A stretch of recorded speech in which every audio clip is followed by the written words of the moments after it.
Bonjour à tous, je pourrais commencer cet épisode en vous remerciant et je le fais aussi, mais faut être lucide. Beaucoup d'entre vous ont découvert ce podcast grâce au départ de Thomas Pesquet pour l'ISS. Alors, merci Thomas. Je profite aussi de cette courte intro pour vous inviter à me suivre sur Twitter, pas juste pour me faire de la pub, mais parce que j'aime tout simplement y partager l'actualité spatiale. Je suis certain qu'en tapant la capsule de l'espace sur Twitter, vous trouverez facilement. Sinon, jetez directement un œil dans la description de cet épisode, toutes les infos y sont. Sinon, ça y est, on peut enfin commencer à prendre l'air après des mois d'enfermement, et certains ont pourtant fait un choix étrange, celui de se reconfiner dans une capsule pendant 3 jours, autour de la Terre. Découvrons ensemble aujourd'hui la mission Inspiration 4. 5, 4, 3, 2, 1, liftoff.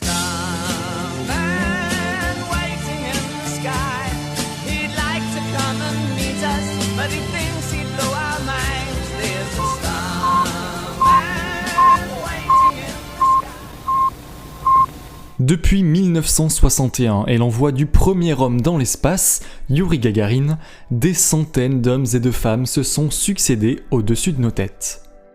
Issus de grandes carrières scientifiques, militaires ou pilotes aguerris, tous ont été sélectionnés par les agences spatiales du monde entier.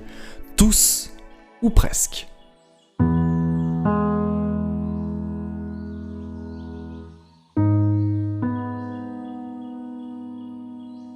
En 2001, la Station Spatiale Internationale ouvre son sas aux premiers touristes. Principale condition pour séjourner à bord de l'ISS, en avoir les moyens. C'est principalement pour des raisons budgétaires que l'agence spatiale russe Roscosmos a commencé à proposer des places à bord de ses vaisseaux Soyouz. Le 28 avril 2001, Denis Tito devient le premier touriste à bord d'un vaisseau spatial. Il décolle de Baïkonour lors de la mission Soyouz TM-32 après avoir versé un montant de 20 millions de dollars à l'agence spatiale russe. Après lui, 6 touristes fortunés lui succéderont, 5 hommes et une seule femme. Chacun d'entre eux déboursera entre 20 et 35 millions de dollars pour rejoindre la Station Spatiale Internationale pendant quelques jours.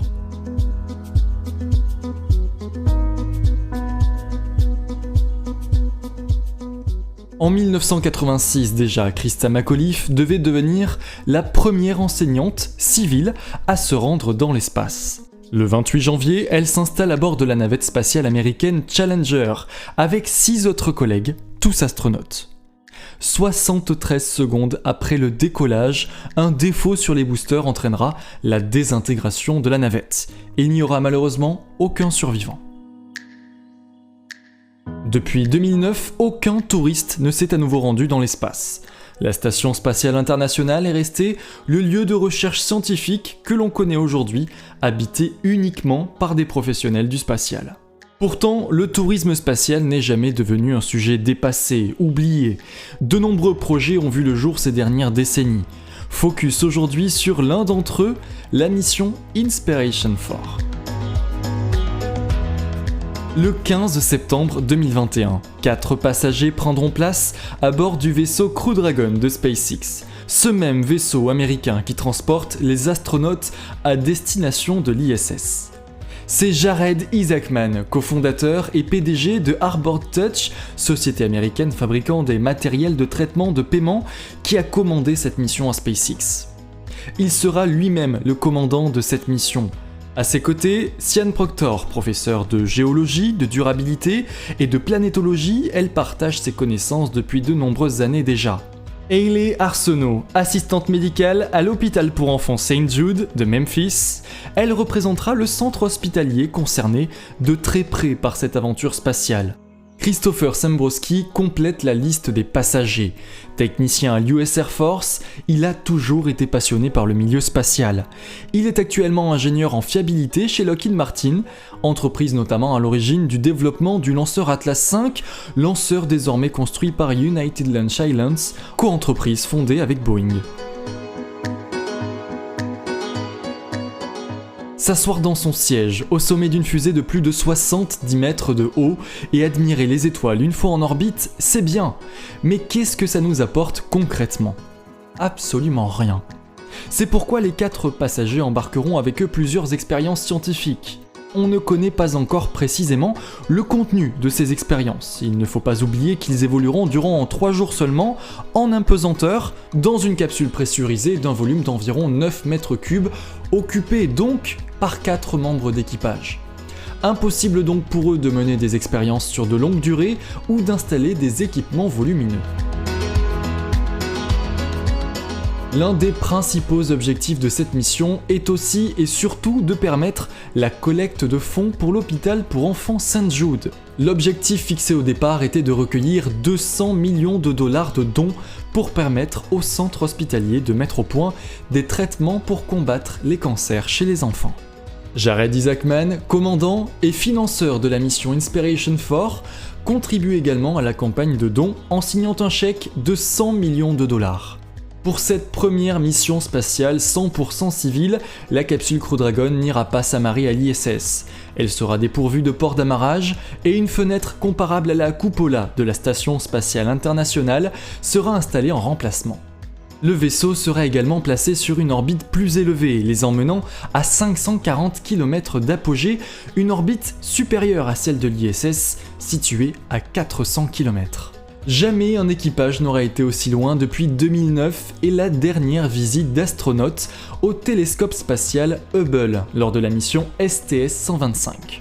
Après 3 jours passés en orbite, le vaisseau freinera sa progression pour revenir sur Terre et amérir, exactement comme les astronautes de retour de l'ISS. Inspiration4 ouvre la voie au tourisme spatial, mais de nombreux projets sont en cours de développement depuis de nombreuses années. Notons par exemple le lancement prévu de New Shepard, la capsule développée et exploitée par la société Blue Origin de Jeff Bezos, le fondateur d'Amazon. Après plusieurs années de travail, la capsule devrait envoyer ses premiers occupants dans l'espace le 20 juillet prochain. Attention cependant, ce vol est particulier, c'est un vol suborbital. La capsule est propulsée jusqu'à atteindre la limite des 100 km d'altitude, frontière officielle séparant l'atmosphère terrestre de l'espace. Une fois l'apogée atteinte, le point le plus haut du voyage, la capsule retombera sur Terre et se posera quelques minutes plus tard. On pourrait rester sur notre faim, mais cela nous offre tout de même plusieurs minutes d'impesanteur et une vue imprenable sur notre planète bleue. Blue Origin n'est pas la seule à avancer sur le créneau du tourisme spatial. Virgin Galactic travaille aussi depuis de nombreuses années au développement de son vaisseau ressemblant davantage à un avion qu'à une fusée, qui devrait dans les prochaines années permettre à des passagers de voyager jusqu'au presque vide spatial. Virgin Galactic a cependant rencontré pas mal de problèmes durant la mise au point de son vaisseau. Des échecs et un accident dramatique sont survenus, retardant le développement du projet. La société travaille toujours à la mise en œuvre de son service de tourisme spatial. On peut espérer des avancées majeures dans leur projet au cours des prochaines années.